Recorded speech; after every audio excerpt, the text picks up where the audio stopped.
안녕하십니까. 루이스 정기를 발표한 하나님께 김재환 목사입니다.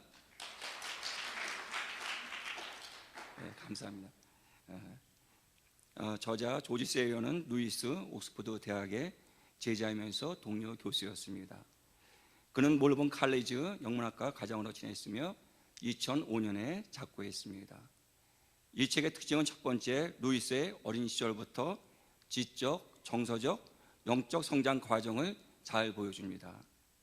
두 번째, 루이스가 겪은 이중생활, 즉 지성과 감성의 부조화가 회심 이후에 특히 저서 다이모 이후에 변하여 조화를 이루게 되어 루이스가 탁월한 작가가 되는 과정을 잘 보여주고 있습니다.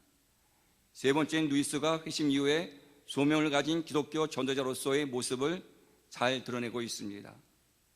네 번째는 친구 관계에 대한 것으로 평생 동역자들과의 우정, 인클리지 모임을 통한 학문에 대한 심화의 노력을 잘 그려내고 있습니다. 이제 본론적으로 들어가서 루이스의 전기를 회심 이전의 정반기 루이스의 모습과 회심 이후의 후반기 루이스의 모습으로 나누어서 살펴보도록 하겠습니다. 루이스의 전반기 모습은 회의론적인 모습이었습니다. 첫 번째, 좋은 가정 환경입니다. 클라이브 스테이플스 루이스는 비교적 좋은 가정 환경과 좋은 출생 배경으로 성장했습니다. 아버지 알버트는 웨일즈 태생의 변호사로서 친절한 사람이었고 가난한 사람들에게는 자선을 베풀 줄 알았습니다. 모친 플로라는 전통 있는 가문 출신이었지만은 건강이 좋지 않았습니다. 두 번째, 유년기의 중요한 영향입니다. 어린 시절 중에서 루이스는 부모들로부터 좋은 독서 습관을 배웠습니다. 특히 옥스퍼드 생활의 기본 골격은 벨파스트에서 보낸 유년기에 형성이 되었습니다. 루이스는 벨파스트의 비바람과 비위생적인 환경으로 인하여 실내 생활을 많이 하게 되어 있습니다. 그러나 역설적으로 이런 환경은 루이스의 지적 발달을 촉진했습니다. 루이스는 다락방에서 8살 때부터 글쓰기를 시작했습니다. 이때 루이스는 이미 상당량의 책을 읽었습니다. 세 번째, 유년기의 부정적인 영향입니다. 유년기에 부정적인 영향을 준 사건은 바로 모친의 죽음과 윈야드 학교에서의 악몽 같은 생활이었습니다. 그는 10살 때 모친의 복부암으로 임종하게 됩니다. 루이스와 형 워렌은 잉글랜드 최악의 학교인 윈야드 학교에 진학하게 됩니다. 여기서 교장인 로버트 캐브런을 만나는데 캐브런의 공부 방법은 지성을 마비시키는 수업으로 그 핵심은 암기였습니다. 암기를 못하면 회초리로 매질을 당했습니다. 루이스는 이런 캐브런에게 50년 동안 마음속에 분노와 적개심을 갖게 되었습니다.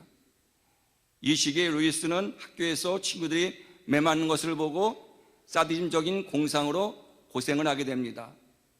몰번 예비학교 셔버그의 생활에서 동양 종교론자인 코이 선생의 영향으로 신앙을 잃어버리게 됩니다.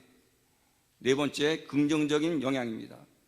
커크 패트릭과 책 판타스테이스의 만남은 루이스에게 중요하고 긍정적인 영향을 주었습니다. 루이스는 합리주의와 낭만성의 이중적인 측면에서 성장하게 됩니다. 그러나 그는 이 두 능력을 조화시키지 못했습니다. 저자 세이어는 루이스가 이 두 능력을 조화시켰을 때 문학 작가이자 문학 비평가로서 루이스가 이 활동을 눈부시는 활동을 시작할 수 있었다고 자신의 관점으로 지적합니다. 또한 이 시절에 조지 맥도날드의 책 판타스테이스를 통한 영적 경험, 즉 위대한 문학적 경험을 체험합니다. 이 책은 루이스에게 평생 영향력을 끼치는데 무엇보다도 그의 상상력을 정화시켜 주었고 육력과 마법으로 잘못된 기쁨이 더럽고 싸구려인 것을 분명히 인식하게 되었습니다. 루이스는 그 책으로 인하여 일상의 모든 것이 영적인 특징으로 알게 되었습니다. 1919년 나이 19세에 옥스퍼드 대학을 삼수 끝에 입학하게 됩니다. 다섯 번째, 패디 무어와 무어 부인과의 만남과 영향입니다. 대학에서 루이스는 친구 패디 무어를 만나고 전쟁터에서 동료인 패디가 전사하자 그의 모친 무어 부인을 그의 모친 무어 부인을 같이 생활하면서 돌보기 시작합니다. 루이스와 무어 부인의 관계를 통해서 전후의 모친에 대한 책임감과 연민, 아일랜드 여인에 대한 향수, 모성애 등을 엿볼 수 있습니다.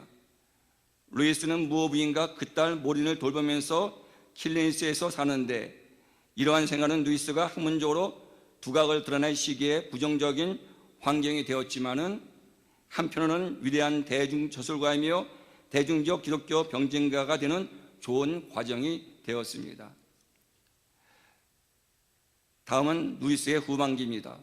소명을 가진 대중신학자요 성도인 루이스의 후반기 생애를 살펴보도록 하겠습니다. 첫 번째, 회심입니다. 무엇보다도 후기 중심의 주제는 33살의 루이스의 회심과 신앙 생활입니다.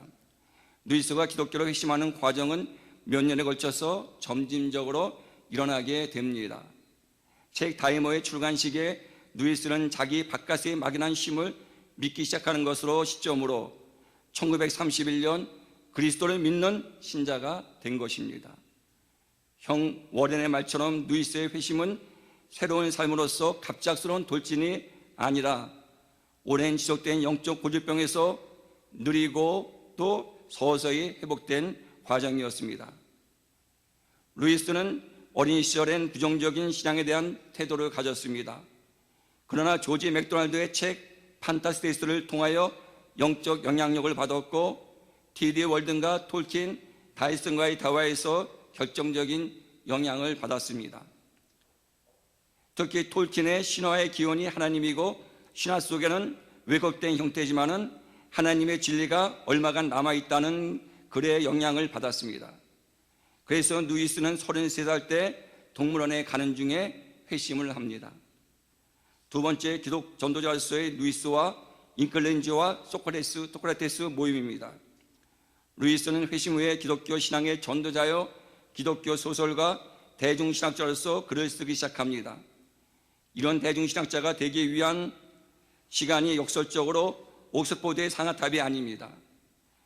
루이스는 킬런스에서 무어 부인과 가족들과 함께 지내면서 대중적인 언어를 배우게 됩니다. 이때 학문과 우정의 공동체인 잉글리시 모임을 약 15년간 지속합니다. 회원의 대부분은 루이스의 친구들로서 톨킨, 워렌, 다이슨 등이 있습니다. 그는 잉글랜드의 복음화를 위하여 대중서적을 통해 복음의 능력을 전하는 은사를 점차 사용합니다. 한편 옥스포드 대학의 소크라테스 클럽에서는 다양한 종교인들이 공개 토론하는 장을 가지고 루이스는 그 모임에 오랜 동안 회장을 역임합니다. 세 번째, 전시 기독신앙의 대변자 루이스 저술 활동입니다. 영국과 독일 전쟁 시에 그는 여러 가지 신앙적인 글을 저술합니다. 이 당시 저서로서는 고통의 문제, 스크루테이프의 편지와 영국 BBC 라디오에서 생방송 내용을 순전한 기독교로 출간했습니다. 그 영향력은 대단했는데 특히 전쟁 시기에 우주의 의미와 전통 기독신앙으로 회귀하는 확신을 제공하게 됩니다. 이 책의 중요한 내용은 우리 다른 발제자 목사님들이 이제 발표하실 것입니다. 네 번째는 나니의 어린이 소설 출간입니다. 루이스는 어린이 문학의 새 지평을 여는데 그것은 바로 나니아 시리즈를 통해서입니다. 톨킨의 부정적 반응, 하버드나 노조 그린의 긍정적인 반응 등에 힘입어 첫 번째로 사자와 마녀와 옷장을 출간합니다. 이 책의 주된 목적은 겉으로는 즐거운 책을 위한 것이지만은 내면적으로는 어린이의 상상력에 영적 세례를 주기 위해서입니다. 나니아의 이야기는 루이스의 다른 신학 저서보다 그의 신앙이 잘 드러나는 작품으로 루이스의 하나님에 대한 이해를 잘 보여주고 있습니다. 다섯 번째, 조이와 결혼과의 사별입니다. 무어 부인이 죽은 후에 미국 여류 시인인 조이 데이비먼과 만나고 결국은 결혼합니다.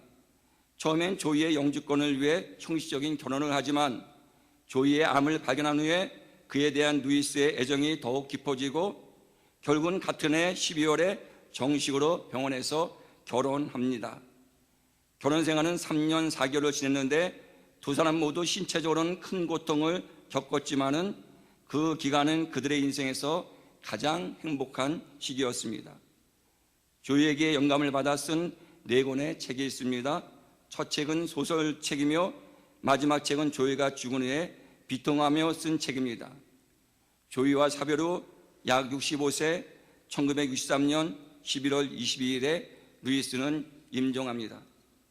마지막 결론적으로 루이스 생애를 통해서 배우는 교훈을 3가지로 말씀드리겠습니다. 첫 번째는 좋은 친구들의 영향력입니다. 회심에 도움을 준 친구들인 돌킨, 다이슨 등이 있었고, 또한 루이스의 소명과 학문적 도움을 준 친구인 모임인 잉클리지 멤버들이 있었습니다. 두 번째, 소명을 발견한 대중신학자여 성도였습니다.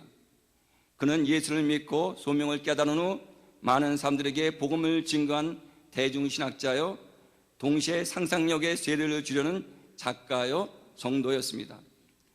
세 번째, 루이스는 실행일치하는 성도였습니다. 자신은 어려우면서도 자신의 모든 책 인쇄비는 재단에 모두 기부했던 매우 검소하고 베푸는 생활을 했던 참다운 성도였습니다. 빌보서 3장 12절부터 14절까지 내가 이미 얻었다 함도 아니요 온전히 이뤘다 함도 아니라 오직 내가 그리스도 예수께 잡힌 바 된 그것을 잡으려고 표대를 향하여 그리스도 예수 안에서 하나님이 위에서 부르심의 부름의 상을 위하여 쫓아가라고 고백하며 쫓아갔던 사도 바울의 그 발자취를 쫓아갔던 위대한 영적인 스승이며 사도였던 것입니다. 감사합니다.